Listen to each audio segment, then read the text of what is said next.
자, 신약 성경은 90페이지 쪽이 되겠습니다. 90페이지. 자, 누가복음 2장 36이죠. 시작. 또 아셀 지파 바누엘의 딸 안나라 하는 선지자가 있어 나이가 매우 많았더라. 그가 결혼한 후 7해 동안 남편과 함께 살다가 과부가 되고 84세가 되었더라.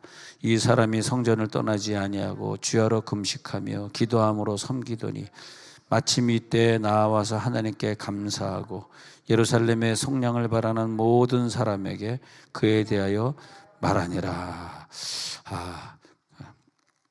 38절까지만 읽었습니다. 근데 여기 보니까 이 성탄절에 우리들에게 주시는 큰 은혜야. 내가 예수 믿고 구원받았다는 게 너무너무 감사하고 이 세상에서 내가 제일 기쁜 날이 예수님이 나를 위하여 태어난 날 아니겠는가. 그러면서 우리들의 꿈과 희망을 다 접게 만드시고 이제는 7년 동안 같이 살았던 내 남편이 세상의 남편, 죄의 남편, 쾌락의 남편, 돈의 남편 7년이면 족하구나. 그걸 다 벗어버리고 84세 될 때까지 이제는 새로운 남편, 독생자 아기 예수를 품에 안고 살아가는 인생으로 살아야 되겠구나. 이 안나라고 하는 의미가 참 깊습니다.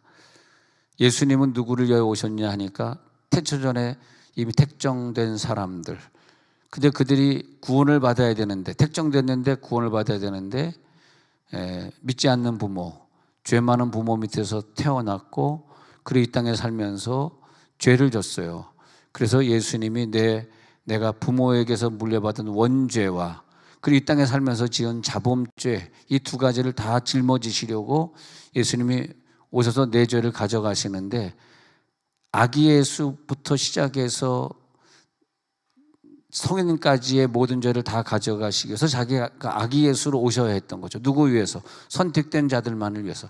여러분, 선택된 자 아닌 사람은요 절대 성탄절에 하나님 앞에 감사하고 예배드리지 않습니다. 왜? 자기가 안 하는 게 아니라니까. 천국에 갈 자격이 없기 때문에 하나님이 그들에게 그런 기회를 주시질 않는 거죠. 그러니까 우리들이 이 성탄주간에 예배하고 있다는 것이 얼마나 감사합니까? 그래서 예수님은 그 속죄의 사역을 다 감당하시고 선택된 하나님의 백성들을 구하려고 이 땅에 오신 거죠. 자기 백성을 구원할 자라고 계속 얘기해요. 자기 백성을 구원할 자. 유대인이 아니에요.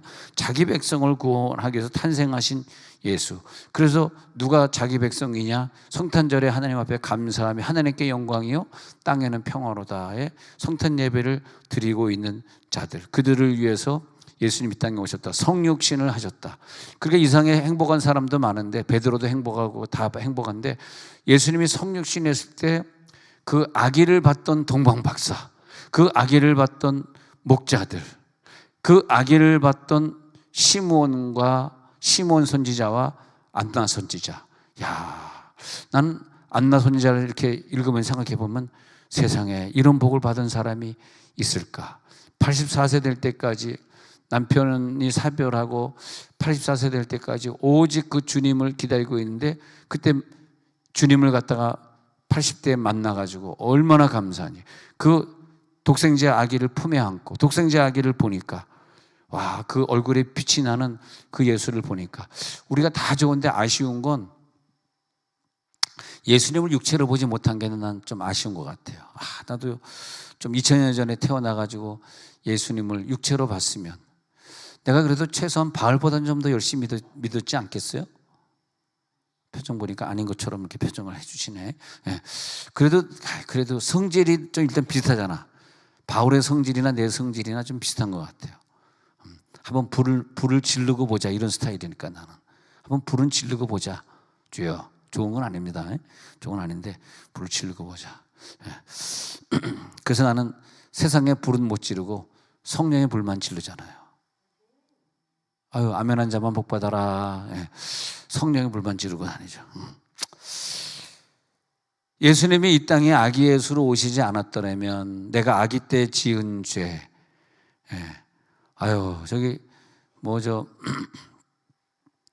내일 모레 그 행교연 목사님들 11시에 우리 교회에서 모여서 저 선물을 뭘 살까 해가지고 이제 좀 이마트인가 제가 가서 이렇게 아이고 어린애가 그 이마트 3층에서 차를 대고 들어갔는데 거기 그 로비에서 우는데 내가 한 1시간 돌아다녔는데 1시간 내내 막 서러워가지고 뭐 얼마나 얘를 슬프게 했나. 그래가지고 이 1살 2살짜리 애를 얼마나 슬프게 했나 막 괴롭더라고. 왜 이 아이를 울리고 있는가. 그래가지고 내 불같아가지고는 그 엄마 아빠를 가지고 귀싸대기를 갈기고 골사발을 깨트리고 귓방맹이 다 나온다. 다 나온다. 예, 귓방맹이 죄송합니다. 이런 단어 쓰면 안 되는데 막 그러고 싶더라. 대체 얼마나 얘를 사랑 안 해줬으면 얘가 1시간 울고 막 또 애들은요 이 공명이 되기 때문에 얼마나 우는 소리를 그냥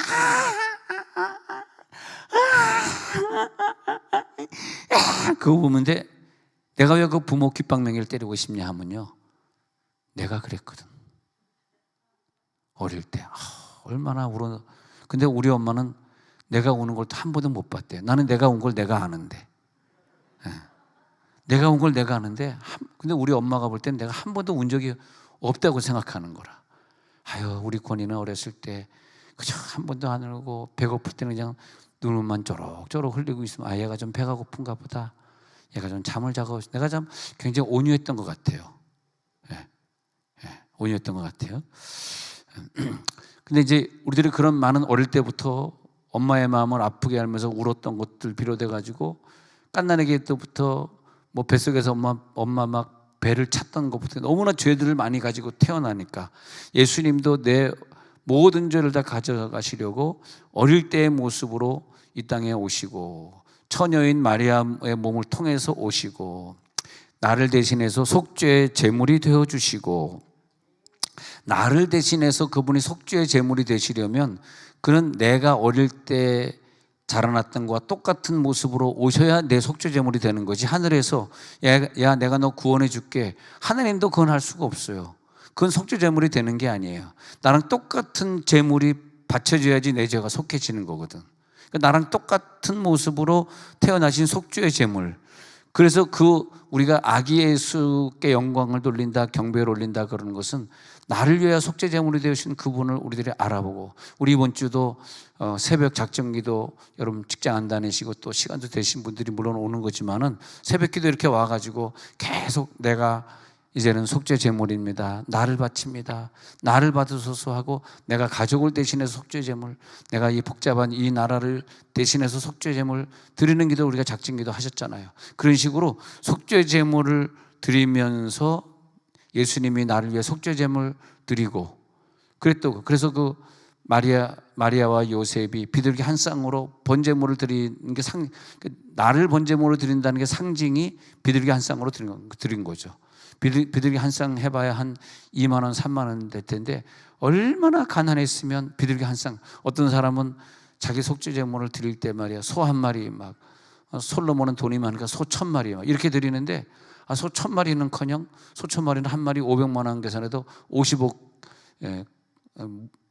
동물이 화폐니까 말이야. 동물이 화폐니까 50억을 드리는데 예수님은 솔로몬에 비해서 얼마나 가난했으면 비둘기 한 쌍. 그것도 막 길 가다가 물맷돌로 잡으면 공짜로 비둘기 잡아가지고 드릴 수 있는 참 찢어지게 가난했구나. 예루살렘에 살아야 되는 사람들이 너무너무 가난해가지고 저 시골 나사렛에서 태어나요.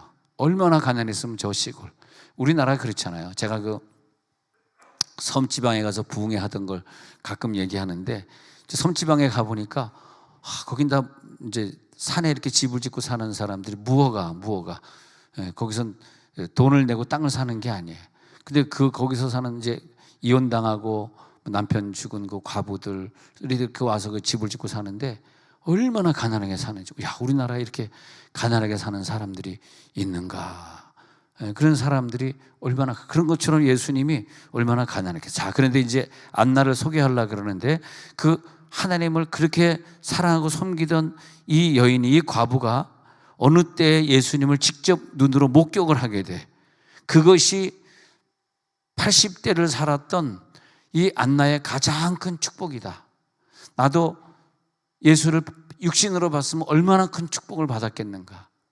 나는 안나에 비해서 그런 축복을 받지를 못했는데, 근데 자신의 눈으로 예수님을 바라보게 되면서 내가 이 예수를 보려고 평생을 기다렸는데 예수님을 내 품에 안았구나, 내가 눈으로 봤구나.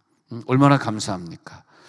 그리고 예수님을 눈으로 보았고 그 예수님을 품에 안는 영접을 했고, 그러면 이제 중요한 게 나오는데, 이 여인이 어떤 신앙생활을 했냐 보니까 말이야, 그러니까 37절에 보니까 주야로 성전을 떠나지 아니하고 주야로 금식하며 기도함으로 섬기더니. 난 우리나라가 애들이 자꾸 안 나게 되고, 왜 우리나라에 하나님이 이런 시험을 주시는가. 자살하는 사람들이 세계 1등이고 말이야, 여야 싸우는 것도 또 세계 1등이고. 왜 이러는가 했더니 성전을 많은 사람들이 떠났고 성전에서 주야로 금식하던, 여러분 금식 막 3일, 5일, 일주일, 21일, 40일까지야 내가 얘기 못하겠지만 최근에 20일 금식해 본 게 언제입니까? 여러분 우리 오산리에 가서 엄청 금식하고 그랬었잖아요. 전 청년회 때. 그 다음에 저는 미국 갔으니까 오산리 그 다음에 못 가고 그냥 강사로 갔습니다만, 우리가 그렇게 기도한 때가 언제예요? 여러분 생각 한번 해보세요. 그래서 우리가 기도원 운동이 줄어들고 금식하던 게 없어지고, 난 그때 시기를 70년대에 우리나라가 잘 살게 되면서, 옛날에는 이 의자가 없었어요. 진짜로 나 어릴 때는 의자가 없었어요. 가마떼기 깔고 예배드렸다. 얼마나 추웠는지 몰라. 지금 뭐 히터니까 졸리지, 에어컨 바람 들어오니까 여름에 또 졸리지. 아니 설교 때 존다는 게 이게 사실 옛날에 있을 수 없는 일이죠. 졸 수가 없어요. 추워 죽겠는데. 제가 몇 년 전에 전주에 있는 그 기도원에, 교회에 부흥회를 갔는데 에어컨이 없고 히터가 없어. 그래서 이 목사님, 무슨 에어컨도 히터도 없습니까? 그랬더니 그 돈은 누가 헌금하면 다 선교지로 보내야 되는데, 왜냐면 300만 원 풀타임 선교사를 300명 바울 선교에서 300명을 파송했으니 한 달에 10억이잖아요. 한 달에 10억씩 보내면 1년에 120억이잖아. 근데 전주에서 120억이 어떻게 나오겠어? 그러니까 들어오는 것에 90%를 전부 보내고 10% 가지고 살려니까 강대상이요, 진짜 이게 무슨 일제시대 때 뜨는 강대상, 덜렁덜렁거리고, 이 카페트 한번 좀, 이건 깨끗한 카페트 갈았으면 좋겠는데 카페트 다 뜯어져가지고, 여기서 또 눈물 흘리고 기도했으니까 얼마나 더럽고 냄새가 나는지. 그리고 성전 안 짓고 이렇게 둥그런 막사 있잖아요. 미국 막사, 동그란 막사가 쭉 길어. 폭은 요거보다 한 3분의 2 정도 폭이 되는데 저 끝에까지 5천 명이 들어와야 되니까, 교인이 5천 명이니까. 야, 그다음 그거 보고 충격받았어. 깡통교회 이야기라는 책을 부흥회 신청해 들어와서 열심히 읽었죠. 한두 번 읽고, 그래 대체 어떤 교회인가 가보자 했는데, 우리 양 집사님하고 김정희 권사님 다니던 교회인데, 여기 홍 집사님이 다니던 게, 홍 집사님이 전주로 이사를 가버리는 바람에 더 이상 홍명선 집사님 여기 안 계시네요. 가끔 문자 오면 목사님 세종원누리교회 가고 싶어요. 거짓말 가로닫고 이제 뭘 가고 싶어? 거기서 충성하면 되는 거지. 거기 11조 내고 충성하다가 주님 부르면 천국 가면 되는 거지. 뭐 세종원누리교회 아무나 다니는 축복을 받겠습니까?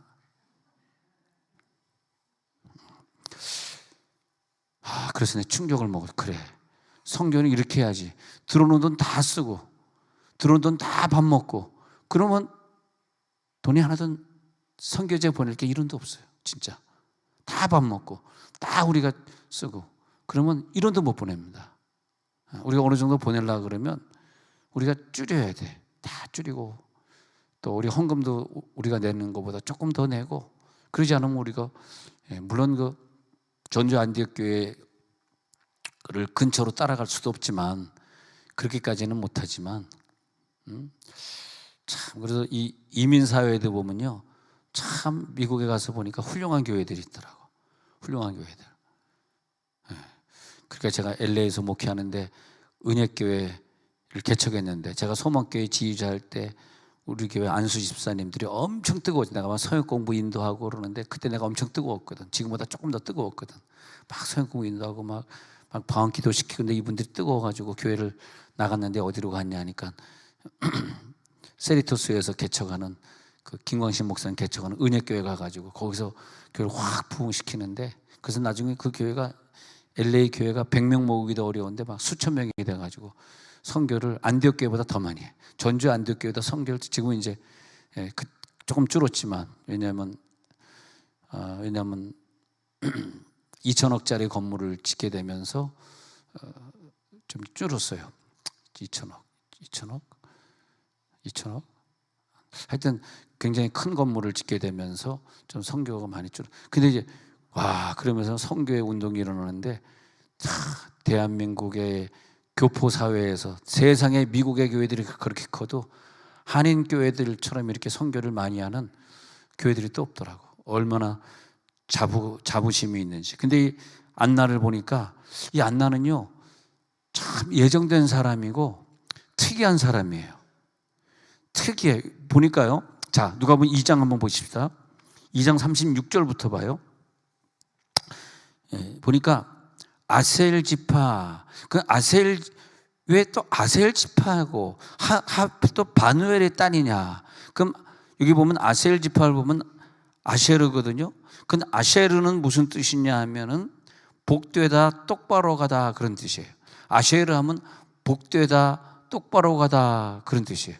그러니까 복된 사람의 지파여야 돼. 그러니까 안나가 여러분이에요, 여러분인데 딱 어떤 지점에 가서 그 지점에서 예수님을 딱 만나야 되도록 예정이 되어 있는, 수천 년 전부터 거슬러 올라가지고 딱 예정이 되어가지고 그 지점에 거기 앉아서 그분을, 우리가 오늘 예배 나오는 게 이게 우연히 나오는 게 아니에요. 여러분 그렇게 생각하실 수 있을지 모르지만 이미 하나님은 오늘 예배를 수천 년 전에 계획하셔가지고 떠벅떠벅 걸어서 오늘 예수를 성탄절에 예배 만나도록 하신 거거든요. 이 아쉐르 지파는 똑바로 걸어온 사람이란 뜻이에요. 복된 사람이란 뜻이에요.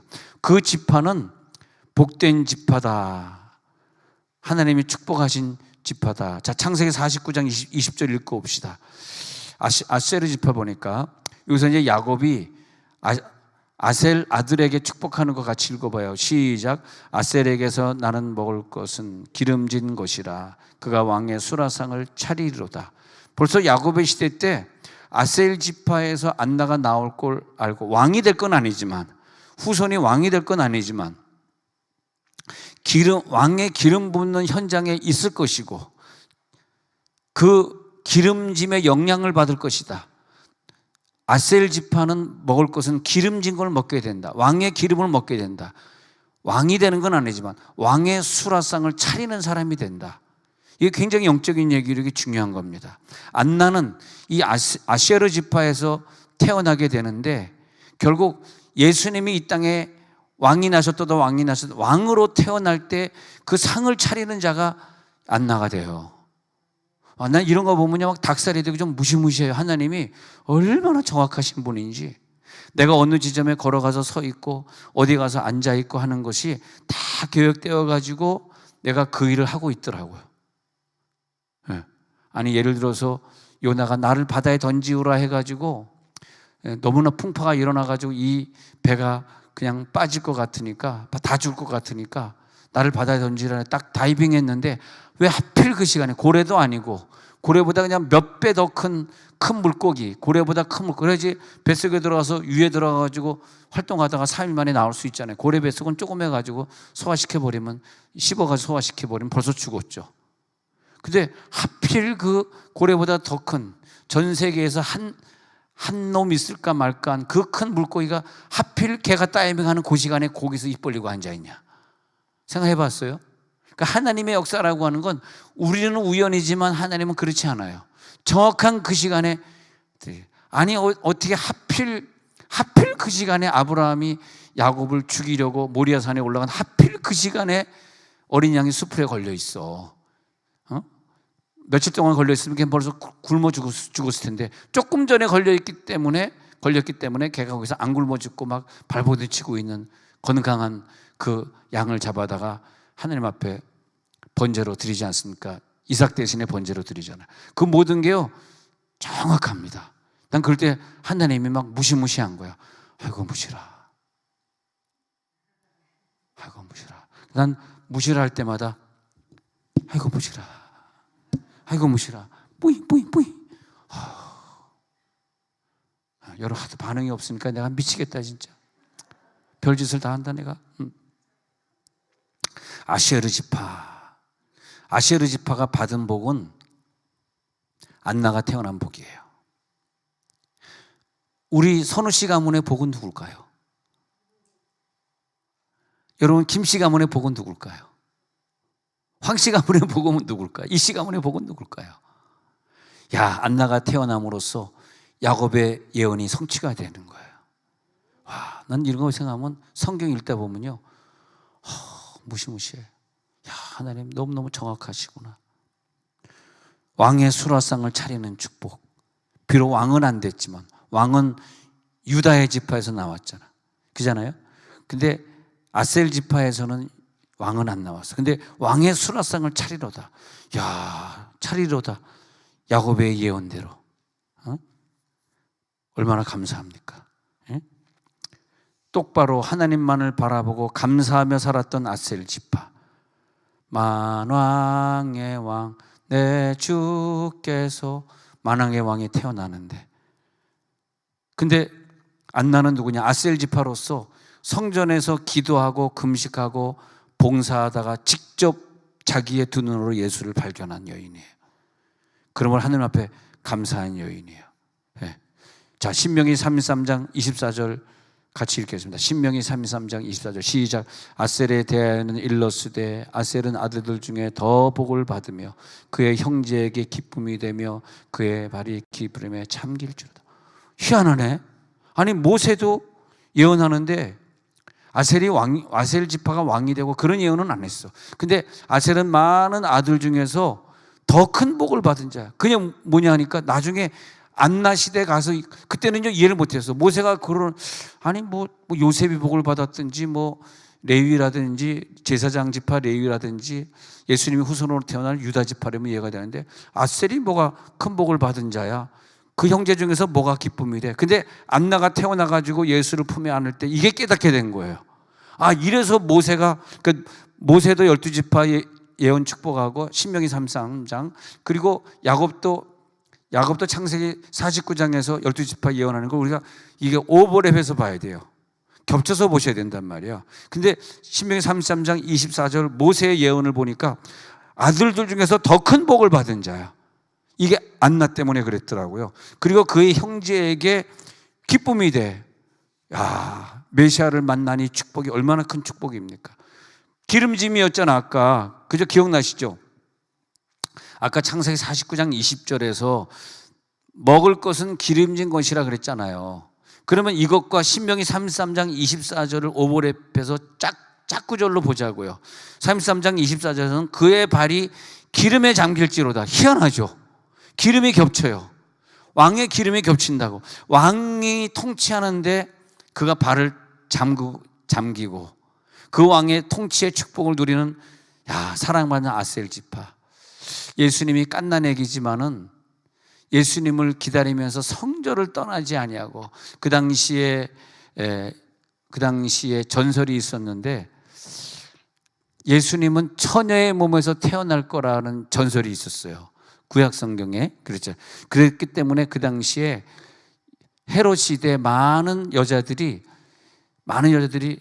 결혼을 안 하고 처녀의 몸으로 늙는 사람들이 많았습니다. 혹시 근데 안나도 사실은 그런 마음이었어. 7년 살다가 처녀는 아니지만 유부녀였지만은 혹시 남편 없는 내 몸에서 애가 태어날까. 그래서 많은 사람들이 예수님이 내 몸에서 태어날까. 예수님을 기다리는 초림신앙, 예수님의 초림을 기다리는 신앙이죠. 그래서 모세 축복 다시 보겠습니다. 모세 축복은 아셀 너는 아들 중에서 더 큰 복을 받은 자야. 왕의 기름에 네 발을 잠글 거야. 할렐루야. 그러면서 이 기름이 무슨 기름이냐 하니까 왕이 주시는 성령 충만한 기름 부음이에요. 근데 이 안나가 나하고 여러분들이더라고. 우리가 아셀 지파 출신으로 왕의 기름 부음에 우리들의 발을 잠그게 되는 것이고, 왕이 오늘 태어났는데 여러분 왕의 수라상에 참여하고 수라상을 차리는 자들이 될지어다. 그게 뭐냐면 우리가 그 함께 구원을 누리는 거예요. 얼마나 감사합니까? 왕의 그 기쁨에 우리가 함께 가는 게 얼마나 기뻐. 야, 얼마나 기쁜지 모르겠다. 내 마음은 그게 참 기쁘더라고. 야, 하나님 마음에 이런 마음이 기쁘다. 얼마나 기쁩니까? 그래서 정말 우리가 예수님의 자녀로 태어났는데 난 늘 생각할 때 내가 언제 죽을지 모르는데 근데 건강하긴 건강한 것 같아. 코로나도 감기도 안 걸리는 거 보니까 찔기긴 찔긴 것 같아. 대상포진 걸려도 약도 안 먹고 난리치는 거 보니까 좀 못되긴 못된 것 같아. 제 성질이 좀 못되니까 좀 약을 싫어합니다. 무슨 약도 안 먹고. 내가 임플란트 하는데 이빨 뽑는 것보다 더 아픈 게요, 속가루 집어넣는 게 더 아프더라고. 뽑는 건 아무것도 아니에요. 뽑을 때 누가 주사는, 의사 선생님 주사하지 말고 뽑으세요. 기절하려고 그래. 아니 이빨에 주사 안 하고 뽑으세요. 전 주사 같은 거 그냥 뽑으세요. 죽을 뻔했네. 나 죽는 줄 알았네 그냥. 그 다음에 이제 진통제 그대로 가져가니까 간호원이 깜짝 놀라서 이거 먹으라고 준 건데 왜 안 먹었어요? 그냥 버텼습니다. 3일 동안 아파가지고 내가 죽을 뻔했습니다. 얼마나 독한지 몰라요. 그러면서 하나님, 나도 정말 생각해 보니까 오래 살았더라고. 올해 42 됐으니까 오래 사는 거지. 예수님은 33살에 갔으니까 오래 사는 거지. 그래서 내가 24년도에 혹시 죽으면 어떡하나, 내가 할 수 있는 게 뭐냐 그래가지고 내일 모레 행교회 목사님들 우리 교회 3층에서 다 모여가지고 정기총회 하는데, 내가 회장이 되겠다는 뜻이 아니고 계속 남아 회장 시키는 거야. 나 좀 그만하자, 힘들다. 나도 교회 목회해야지. 내가 회장이고 해가지고. 그래서 알겠다 그래가지고 오늘 이런 건 따라하지 마세요. 양복점에 가가지고 상복권을 사가지고 목사님들 양보 한 벌씩 다 해드려요. 이거 어디 전달하지 마세요. 전달하면 여러분 너무나 많이 오면 큰일 납니다. 300교회라 그러는데 다 오면은 1억이야. 내가 1억이 어디 있어. 그러니까 그러지 마. 절대 전달하지 마십시오. 난 그래서 양복한다는 거 문자 안 보내고 오시는 분에게 성탄 선물로 드리겠습니다. 뭐 주는지 안 그러니까 아이고 큰일 났다. 지금 한 분이 지금 사모님이 전달하면 큰일 난다 이거. 절대 올리면 안 됩니다. 왜냐면 나 돈 없어. 그냥 오는 사람만 해줄 수 있겠어. 그래서 이제 상품권 이제 만들어가지고 드리려고 그러는데, 나는 늘 생각할 때 하나님, 난 여기 와서 목회하면서 요즘에 교인들이 자꾸 우리 교회 등록할 때마다 난 미안해 죽겠어. 저 상가 교인들에게. 아주 상가 목사님들 만나면 목사님 5년째 10년째인데 교인이 그래도 새끼는 아닌데 어떻게 새끼란 개미 새끼 한 마리도 안 나와. 교인이 왜 새끼냐, 새끼긴. 근데 교인들을 개미 새끼에 비유하면서 목사님 월세가 요즘 밀렸는데 교인이 한 명도 안 들어와야 하는데 우리 교회는 계속 등록하니까 내가 막 미안해 죽겠더라고. 그리고 우리 교회는 너무나 훌륭한 교인들이 많이 오잖아요. 그게 다 나는요 나에게 빚이요, 빚이란 말이야. 그래서 나를 초청해서 부흥회한 그런 목사님들은 내가 늘 빚으로 생각하는 거야, 빚으로. 그래서 내가 또 다른 기도원도 소개해드리고 또 내가 밥도 사드리고 그런 경우. 서울에 어느 자그마한 교회를 부흥회를 했는데 나한테 사례비를 280만 원을 보냈더라고. 근데 와이프가 돈을 세다가 깜짝 놀라요. 아니 무슨 개척교회 가서 부흥을 했는데 당신 이렇게 많이 받아? 그래가지고 내가 그때 한 100만 원만 제하고 나머지는 목사님 구자번호 문자로 구자번호 알려주세요. 용돈 좀 드릴게 해가지고 도로 보내드렸거든. 근데 난 너무나 살면서 빚을 많이 진 것 같아. 많은 목사님들에게. 빚을 너무나 많은 사랑을 받았고, 우리 안산제일교회 고은 목사님을 비롯해가지고 저를 너무나 많이 사랑해 주셨고, 그래서 난 여기서 죽으면 하늘에 상급이 없어. 설교도 못하는 주제에 다윗을 모세라 그러고 바울을 요셉이라 그러는 주제에 뭐 내가 어디 가서 사리에 받고 강사로 서겠습니까? 사실 1월 첫 주간에 여러분들에게 미안한데 20년 동안 부산에서 제일 큰 기도 굉장히 많이 모입니다. 부산 가나안 수양관에서 항상 1월 첫 주와 8월 골든타임은 1월 8월에 제일 많이 올라오거든. 나를 시켜요. 그럼 기도원도 크니까 또 사례비도 죄송합니다. 돈 얘기를 해서 많이 받고 오는데, 근데 그런 걸 생각하면 왜 목사님, 훌륭한 목사님들도 많은데 아마 그 뭐 장경덕 목사나 이런 분들은 워낙 바쁘니까 안 부르는 수도 있지 뭐. 예. 더 유명하신 분들은. 그런데 그걸 생각해 보면서 내가 목사님들에게 양보 한 번씩 못 해드리겠나. 뭐 300명 올 것도 아닌데 300명 다 오는 건 아니잖아. 그래서 올 사람은 오세요. 마지막으로 금요일 날 제가 선물 하나 드리겠습니다. 자, 그래서 여기 보니까 바누엘 다시 나왔어요. 바누엘이 뭐냐면, 왜 이 여인의 아버지의 축복이 뭐냐면 페누엘이거든요. 페누엘인데 페누가 뭐냐 하니까 얼굴에 얼굴. 엘은 뭐냐니까 하나님이란 말이에요. 엘 하나님이잖아. 그 뭐냐면 페누엘의 딸 그러잖아요. 페누엘의 딸은 뭐냐면 하나님의 얼굴이야. 할렐루야. 하나님의 얼굴. 그러니까 이 여인은 누구냐 하니까 아버지의 축복을 받은 사람이라. 아버지가 하나님의 얼굴의 이름을, 그러니까 내 아버지가 하나님의 얼굴이다. 이 말은 뭐냐면 하나님의 얼굴에 영향을 받은 여인. 여러분들은 하나님의 얼굴을 오늘 보고 가시기 바랍니다. 그러니까 페누엘의 딸이야. 이 말은 뭐냐 하면요, 하나님의 얼굴의 축복을 유전인자로 물려받은 여자예요. 하나님의 얼굴의 축복이 여러분들에게 들어갈지어다. 그래서 안나는 기름 부음에 충만히 잠겼죠. 그리고 하나님의 얼굴을 보게 된 사람이죠. 자기 아버지의 신앙은 하나님의 얼굴을 보는 신앙이라. 근데 안나 보세요. 안나. 그 다음에 안나는 히브리어로는 한나예요. 한나니까 그 한나가 또 뭐냐, 사무엘상 1장에서 나오는 누구의 엄마 한나? 사무엘. 사무엘의 엄마 한나인데, 한나란 뜻은 뭐냐 하면은 불쌍히 여기다, 간청하다. 근데 안나 신앙은 뭐냐면 하나님 독생자 예수 그리스도를 기다린 신앙이고, 그러면 사무엘상 1장에 한나 신앙이, 한나가 안나입니다. 미국 말로 보면은 한나를 해나 이렇게 말하거든요. 근데 한나예요. 근데 사무엘 아들을 기다리고 그가 태어나면 하나님께 바치겠다라고 하는 사무엘을 번제로 바쳤던 그 신앙이 안나가 예수 그리스도를 안고 번제로 바치는 신앙이다. 이게 오버랩 되지 않습니까? 근데 이 신앙이 한나 신앙이든 안나 신앙이든 같은 말이지만은 오늘 앉아 계신 여러분들의 신앙이에요. 농담 안 해요, 진짜로. 여러분은 독생자 예수 그리스도를 기다리는 신앙이고, 그 신앙이 뭐냐면 다시 오실 예수를 품에 안으려고 기다리는 거예요, 여러분들이. 우리가 무엇 때문에 여기 앉아 있습니까?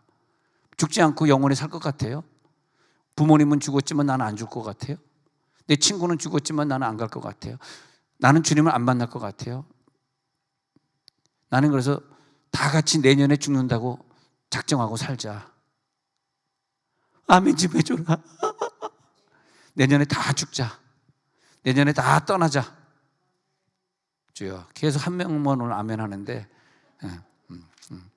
내년엔 다 가자. 우리 공무원 은퇴하면 국세청에 이번 주 예배하다 그랬어요. 여러분들, 국세청 여기서 이거 은퇴하면 60살에 전부 세무사 돼가지고 국세청 가가지고 인천지청에서 일하다가 인천에 세무사 한 사람, 또 서울에 가가지고 서울지청에서 일하다가 또 서울에 세무사 된 사람.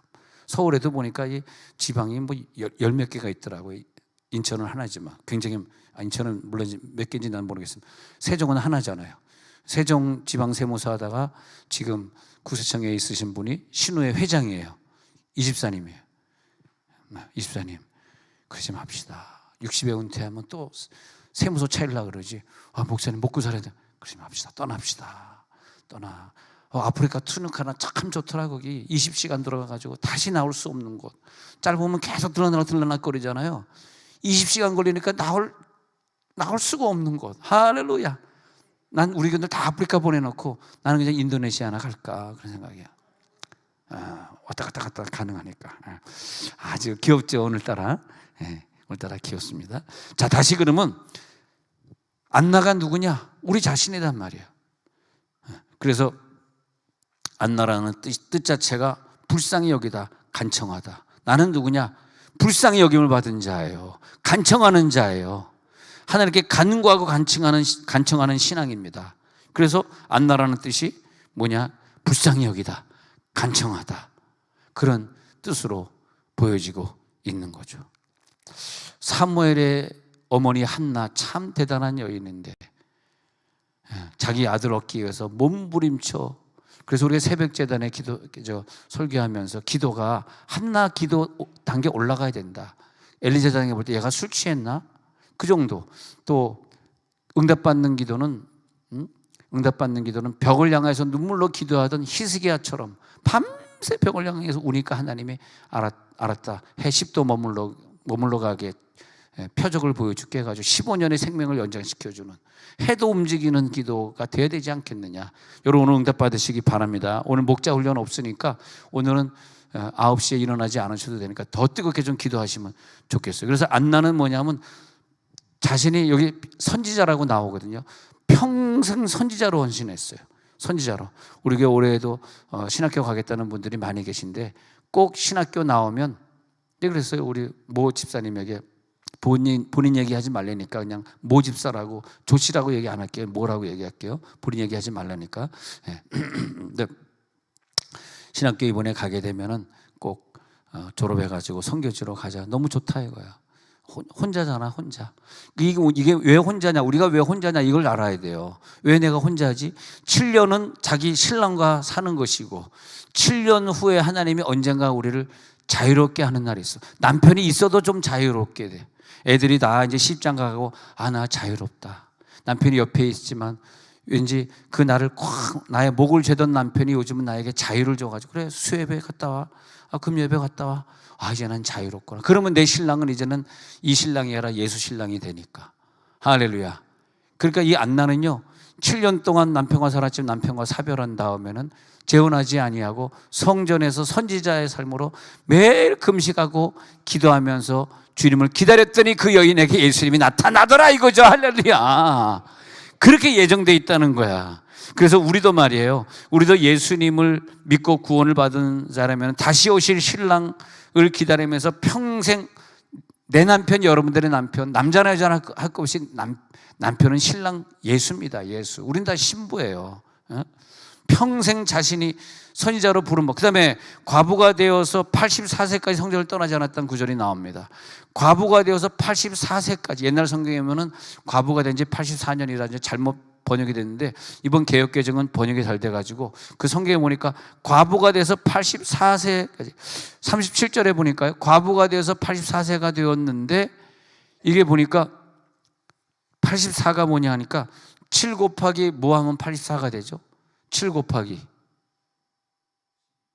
그렇죠. 산수 잘하시네. 그러니까 7이라는 완전수 곱하기 12이라는 완전수가 곱해지면은 그럼 84가 돼. 84는 완전수 곱하기 완전수. 그래서 84라는 뜻은 히브리어, 이제 이럴 때 숫자로 푸는 걸 게마트리아라 그러는데, 게마트리아로 보면 천지창조고 교회고 구원이라는 뜻이거든요. 84세까지 완전한 신앙생활을 다 마치는 그날까지 성전을 떠나지 아니하고 완전한 구원을 이룬 사람, 천지창조를 완성한 사람, 하나님의 교회를 완성한 사람이다.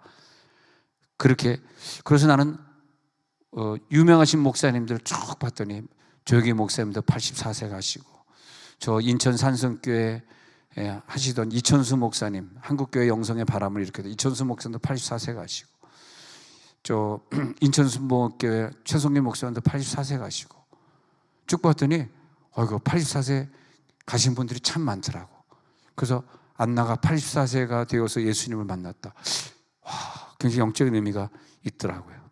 그래서 예수님은 우리들의 죄를 다 속죄해 주시기 위해서 오시기 때문에 이 시간에 아기 탄생 예수를 만날지어다. 근데 2장 38절에 보니까요, 이때 예수를 만난 다음에 나와가지고 읽어봅니다. 시작. 마침 이때에 나와서 하나님께 감사하고 예루살렘의 속량을 바라는 모든 사람에게 그에 대하여 말하니라. 84세까지 산 다음에 예수를 아는 다음에 그것으로 나 죽어도 좋아하고 죽은 것이 아니라, 언제 죽었는지 모르지만 그때로부터 전도자의 삶을, 이제 성전에서 기도하다가 예수를 만나니까 그 다음에 뭐냐니까 밖에 나가서 누구에게?